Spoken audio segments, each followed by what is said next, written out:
All right, YouTube, how you doing? Welcome back to the channel. It is Monday, February 5th. We got a 6-game NBA slate to dive into in today's video. Like we always do, we're going to go through each and every one of these games. I'm going to give you my lean on the spread. I'll give you my lean on the total, talk about any other plays that we like within the game, like some player props. But as always, all of my final plays, if you do want to fade my picks, those plays are going to be in the pinned comment. Last night, we go 3-2, so we make profit, right? But I'm man enough to admit this probably should have been a losing night. The Thunder were getting smoked, and they end up coming back to win by 8 in overtime. Now, luckily for us, that Thunder game, we split a unit between Thunder minus 8.5 for a quarter unit, and then Thunder minus 5.5 for 0.75, so 3/4 of a unit there. They win by 8, so the 8.5 standard line loses, but Alt-Ev, the alternate line, hits that minus 5.5. We also hit Derek White's over 1.5 steals plus blocks.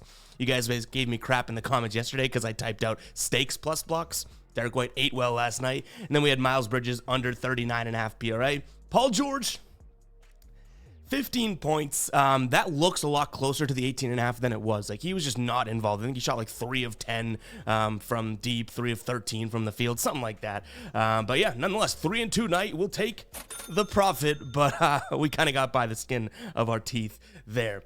Unfortunately, we got to talk about some bad news. We'll drop the womp womp first, and then we'll talk about it. The ride of the day. Quan, who was on an absolute streak, went to tie the record. Fred, shout out to Fred, went to tie the ride of the day record last night. Drops a parlay on our head. He dropped his you-know-what's right on the table and said, let's do this.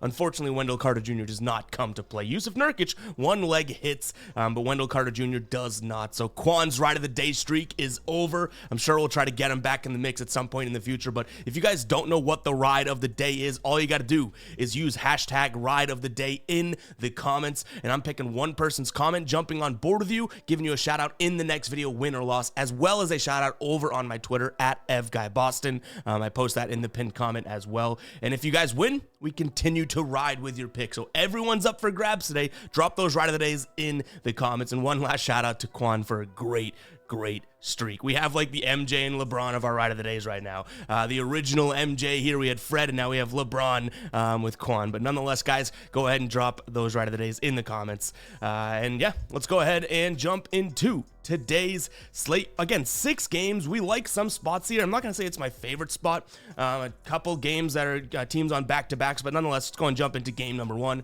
We got Charlotte taking on the Lakers here. So Charlotte, one of those teams, like I just said, on a back-to-back here. They're 11.5-point dogs. Total sitting at 228 here. Lakers coming off of a nice win over the New York Knicks, as well as a win against the Celtics before that without AD and LeBron. So I don't know if the Lakers are looking at this saying, okay, let's go. Let's close out this road trip right. But they do have Denver in a few days back in LA. I don't know if that's on their mind. It's, it's a few days apart. It shouldn't be. But nonetheless, I can see them going in here and saying, all right, let's just take care of business and head back home.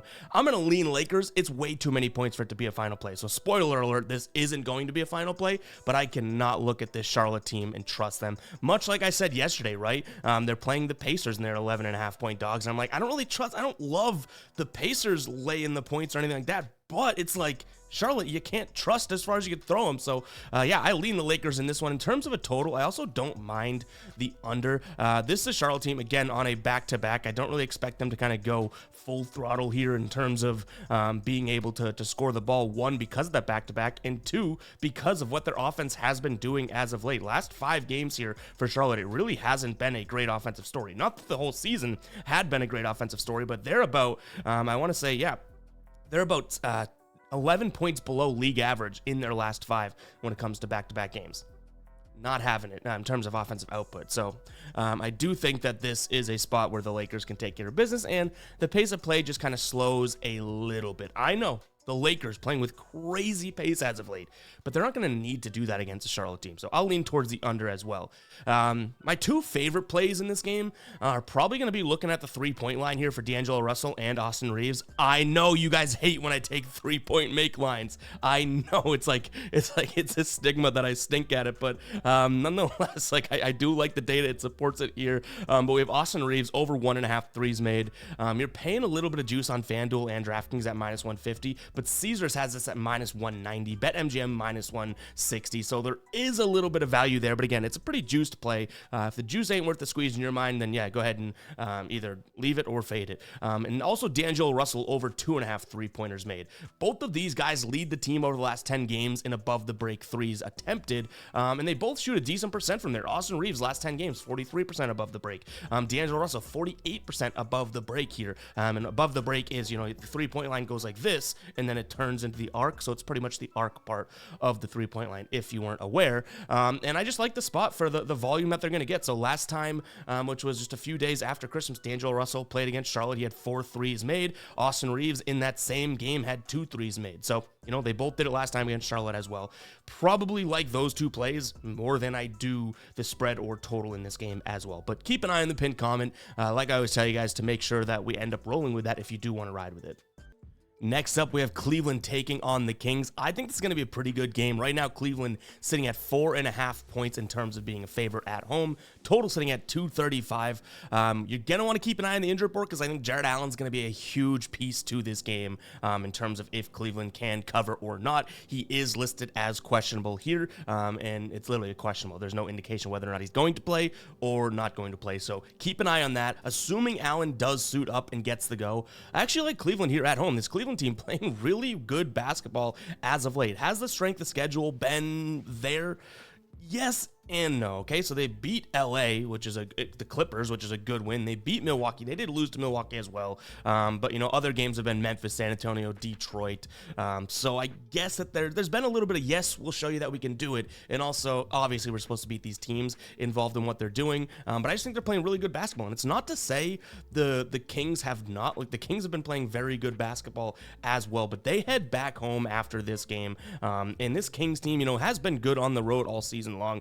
64% of games they've covered on the year, but I just think that this could be a spot where they kind of get got in a sense, and Vegas has given you that line for a reason, right? The Cavs are favored in this spot. When it comes to record on the season, the Cavs are better. Against the spread record, they're a little bit worse, but nonetheless, I like Cleveland at home here, minus the 4.5 points. Finally getting healthy. I do want to keep an eye on sort of the injury cap for you know, Garland and whatnot, just to make sure that these guys are playing a decent amount of minutes. But the guy that we like for player prop, I'll get to the total in a second, excuse me, as I hiccup at 6 in the morning. But guy that I like for a player prop here is actually going to be Max Strus over 2.5 assists. So in games that Darius Garland, Jared Allen, Donovan Mitchell, and Evan Mobley play, he's hit that in 10 of 13, 77% of games this season. So I like the spot for him. Yes, he doesn't pass the ball all that much, no kidding. He's kind of more of a catch and shoot type of a player, but when he is the 5th man on the totem pole of scoring in terms of this starting lineup, he clearly delegates and defers a little bit more. So I like this spot for him to get 3 assists. It's not really asking all that much. And in terms of odds you're getting here, minus 145 on DraftKings, again, I understand it's a little bit of a juiced play, but this is compared to minus 170 on FanDuel.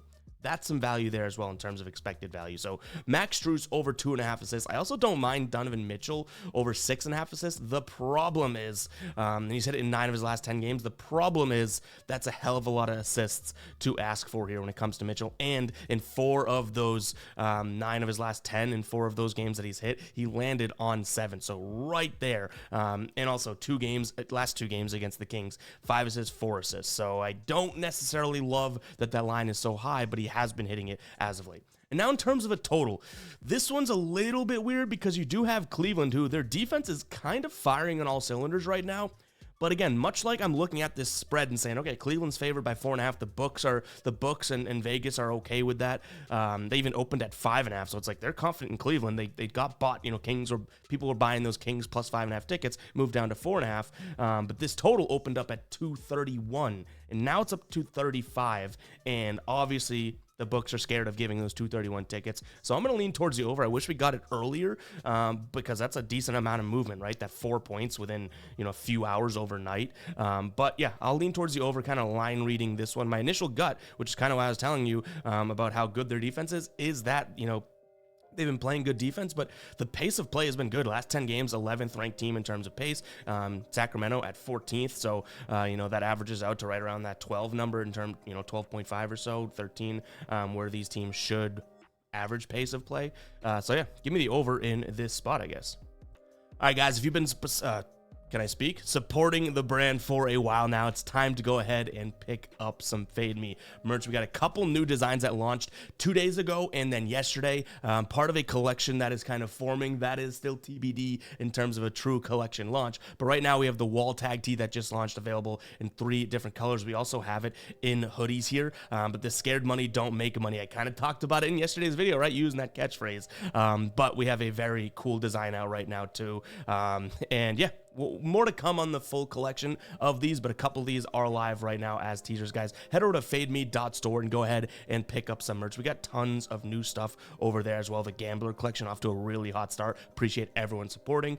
Just tons of new designs, guys. So go ahead and check it out. Fademe.store. That link is going to be in the pinned comment. And yeah, thanks to everyone that has supported the brand. And anyone that watches the video every single day and wants to kind of go just a step further, go ahead and pick up some Fade Me merch. Great quality. We put it at really, really reasonable prices, and it just helps us grow and get better here, and you get something out of it, right? We always get the question, how can I donate?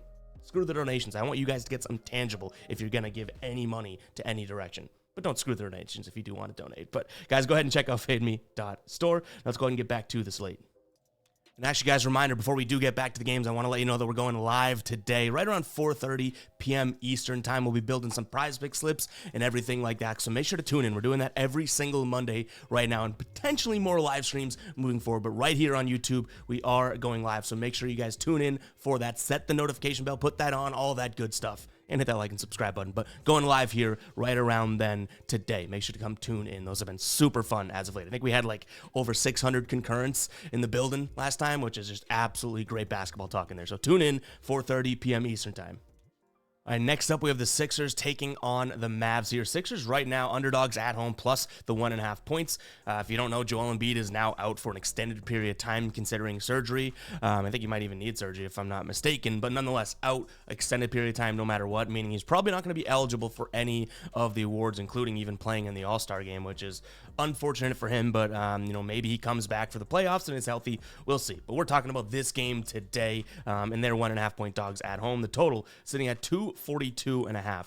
I'll start with the total.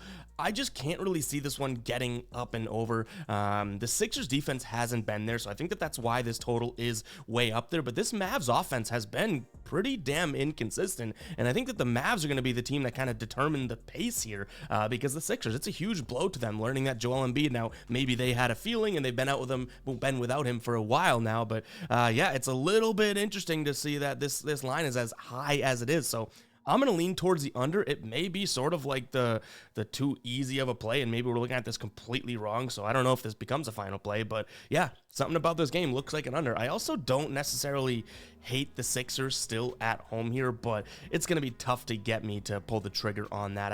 Like I said, this Dallas team, as much as you want to make the case that Joel Embiid is out and the Sixers, that stinks for them, it's like this Dallas team has been struggling. They've covered 2 games out of their last 10. Like, what are we talking about here? Kyrie's probable here. Luka is questionable, so obviously 2 big injuries to talk about as well. And then Tobias Harris is questionable as well for the Sixers. So keep an eye on the injury report. Now, assuming that Kyrie plays, I really don't mind his over 10.5 rebounds plus assists. That's going for plus 108 right now. He hit it last time he played the Sixers, which was last season, so not much to go off there. But yeah, the dude has been, having plenty of rebound chances. He's been rebounding the ball really well, averaging over 7 rebounds per game, I believe, in his last 10. The last time he didn't hit it was against the Celtics here. That was the last game that he played in, and I think he came up just short. He had like 10 or 9. But what I like about this is that, yes, Kyrie's getting a lot of rebounds. That's great. 13 rebound chances over his last 7 games. Perfect. Go and get, 4 to 5 rebounds. That would be amazing. More would be even great. But what I like is that the Sixers against shooting guards this season, or at least in the last 7 games, allowing the 4th most assists to the shooting guard position. So if Kyrie can get those assists numbers up, let's get those numbers up. I do think that this is a spot for him to go and get 11 rebounds plus assists. Now, I got to kind of preface it with the idea that this is a plus money play. That's what we like about it. I don't like Kyrie over 10.5 rebounds plus assists for minus 125, right? No, I like the plus 108 value that we are getting. We're getting that over on FanDuel as of right now. So let me make that clear that this is a plus money play. That's why we like it. I don't love the over 10.5 if it was, again, kind of juiced at all. All right, the Hawks are taking on the Clippers here. Hawks getting 3 points at home, total up at 241.5. We'll sound the psycho alert alarm here. I think I like Atlanta in this spot. Much like when we liked Atlanta against Phoenix a couple nights back, right? Like there's a reason why against a team that is better than them, they're only 3-point dogs. I like them in this spot. And the Clippers on a back-to-back here. Not to say the Clippers have struggled on back-to-backs this year. They've covered in 57% of no-rest situations, aka back-to-back. So I can't really say that, they've struggled there. But Atlanta, when they've had a rest advantage, have covered in 86% of games this year. Why is that important? Because Atlanta, no matter how you want to cut up season long, when they're on back-to-backs, at home, on the road, like they are the worst against the spread team in the league, yet there's one situation in which they've been dominant in, and that is when they have a rest advantage over their opponent, which is just wild to say because this team is, bad when it comes to covering, or has been bad against against the spread, but they're the second ranked team when it comes to cover percentage. They're 6-1 when they have the rest advantage. So maybe I'm putting a little bit too much weight into the fact that the Clippers are on a back-to-back here, but give me Atlanta at home. I can't really ignore that fact. Now, if you do want to fade that one, I'm not trying to convince you to take Atlanta over the Clippers, one of the best teams in the league right now. I totally get it. But the Clippers, as good as they have been here, this Atlanta team, I'm not going to say they match up well against them, but if the Atlanta starts to run and outpace this Clippers team, the Clippers could lag behind. They like to slow things down, play good, clean basketball. Atlanta, the second fastest team in the league right now in the last 10 games, where the Clippers are in the bottom third. If Atlanta starts running, the Clippers are probably going to struggle not to win this game. I could see this being a 1-point win for the Clippers, something like that. Again, we'll take the points if we take the Hawks, unless we split a unit between +3 and then money line. But I just think that this could be a game in which Atlanta kind of sets the tone at home. And we're not even talking about the fact that Atlanta has looked okay, right? Lakers, Phoenix, and Golden State, they've won all 3 of those games in a row. I think they beat who they beat. They beat a team before the Lakers, but didn't cover. They're huge favorites. But yeah, 4 wins in a row for Atlanta. Yeah, I don't mind it. Now, the total is where it gets tricky, because my immediate reaction to this line was, oh yeah, the Clippers will drag this pace down. But if you just heard me talk about the spread, I do think that there's a chance that Atlanta kind of gets out to the races here and goes and plays fast. I mean, they've also, in terms of no rest situations against, so when the team's on a back-to-back against them, they've covered the over in nearly 60% of games Atlanta has. So yeah, don't mind that spot. The Clippers, who you'd probably think of as an under team, right? They're 21-27 over unders in terms of this year overall, but in no rest situations, again, that means back-to-backs, they've actually hit the over in 57% of games. So there's a reason why this line is high, and I think we might take the bait here, over 241.5. In terms of player props, we did dig into this game, and I do think this is going to sound weird, so bear with me for a second. I do think that there's plenty of opportunities for players in this game to hit their overs. I just couldn't find anyone that was staring me in the face. Maybe some DeJounte Murray looks, but yeah, nothing jumped off the page. I do think that there could, not Paul George, not looking at that dude. He failed us last night, but I do think that there could be some overs opportunities in this game, because I do think the pace is going to be higher, faster, but weirdly enough, I couldn't find any. So here I am telling you, I think that there's edge in this game, but I couldn't find it. But hey, I never claimed to be the smartest person on this planet. Brooklyn taking on Golden State here. Brooklyn at home, -3 is the spread. Total sitting at 239.5. I don't mind taking a peek at the over in this spot. I don't think it's my favorite spot on the board, but it just seems like the Warriors are due for a decent offensive sort of streak, right? They've hit over, I want to say over 120 in 6 of their last 10 games. And Brooklyn's offense looks like it may be sort of coming along here. 147, 120, and 136 in their last 3 games. So I like this one to go over and get into the 240s. Not my favorite spot, like I said. Also, from a spread perspective, I'm going to lean towards Golden State here. They've covered in 60% of games on the road. Brooklyn has covered in 61% of games at home, making it a little bit tough. But I do think that there's some decent matchup here when it comes to Golden State over them offensively. So I'm going to lean Golden State.